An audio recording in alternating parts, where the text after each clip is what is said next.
কৰ্মচাৰীৰ পক্ষৰ পৰা আজিৰ এই সংবাদমেলটো দিছোঁ।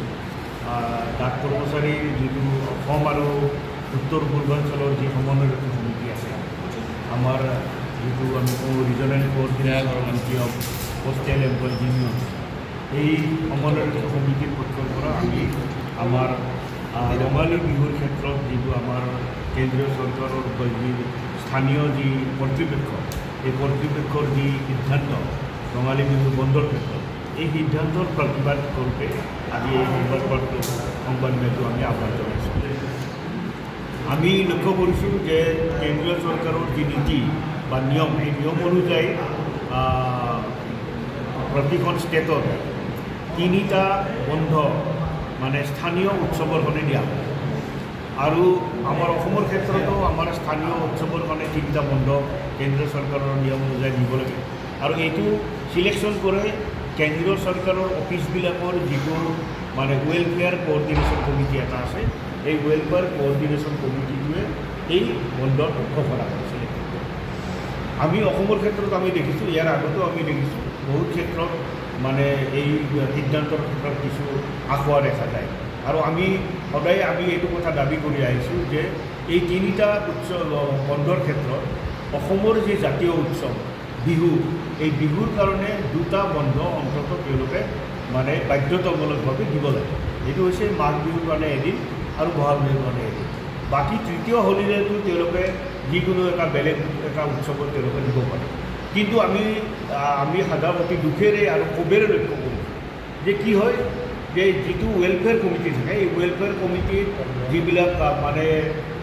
যিবিলাক বিষয়াই ডিপাৰ্টমেণ্টবিলাকক মানে প্ৰতিনিধিত্ব কৰে, আৰু তাতে যিজন চেয়াৰমেন থাকে, এই চেয়াৰমেনটো সাধাৰণতে ছিনিয়ৰ IAS অফিচাৰ বা ছিনিয়ৰ IPS অফিচাৰ হয়। তেওঁলোকে কি কৰে, তেওঁলোকৰ যিবিলাক অফিচ, সেই অফিচবিলাকত মানে এটা সুবিধাবাদী ষ্টেণ্ড লয়। শনিবাৰ দেওবাৰ যদি মানে এই বন্ধৰ দিনটোৰ লগত মানে মিলি যায়, তেতিয়াহ'লে তেওঁলোকৰ বন্ধৰ লগত মিলাই এই বন্ধটো বেলেগ ফালে লৈ গুচি যায়।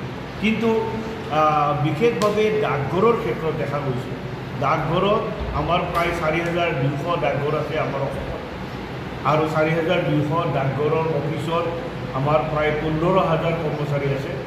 এওঁলোকৰ ক্ষেত্ৰত কিন্তু শনিবাৰে বন্ধ নাথাকে। আৰু যিটো দেখা গৈছে শনিবাৰে বন্ধ থাকক নাথাকক এইটোৰ লগত প্ৰশ্ন, তাতকৈ আৰু বেছি ডাঙৰ কথাটো হ'ল যে অসমৰ যি জাতীয় উৎসৱ, এই জাতীয় উৎসৱটো যাতে অসমীয়া মানুহখিনিয়ে অসমত থকা কেন্দ্ৰীয় চৰকাৰৰ অফিচত কাম কৰা কৰ্মচাৰীসকলে যাতে মানে সঠিকভাৱে যাতে পালন কৰিব পাৰে, তাৰ কাৰণে এই অসমৰ জাতীয় উৎসৱৰ ক্ষেত্ৰত স্থানীয় বন্ধটো দিব লাগে। আৰু এইটো আমি সদায় পাই আহিছোঁ।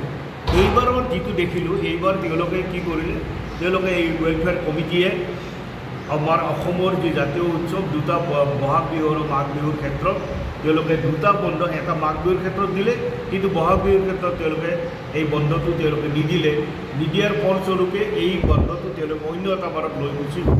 তেওঁলোকৰ যুক্তি হ'ল শনিবাৰে বন্ধটো পৰিছে, শনিবাৰে 13 এপ্ৰিল, সেইকাৰণে সেই দিনটো তেওঁলোকে বেলেগ এটা বাৰত লৈ গ'ল, আৰু যাৰ ফলত অসমৰ জাতীয় উৎসৱটো পালন কৰাৰ পৰা আমাৰ মানুহখিনি বঞ্চিত হ'ব লগা হ'ল। গতিকে আমি সদায় কৈ আহিছোঁ যে আমাৰ অসমীয়া জাতীয় উৎসৱৰ ক্ষেত্ৰত এই ধৰণৰ কোনো কম্প্ৰমাইজ হ'ব নোৱাৰে। এইটো আমি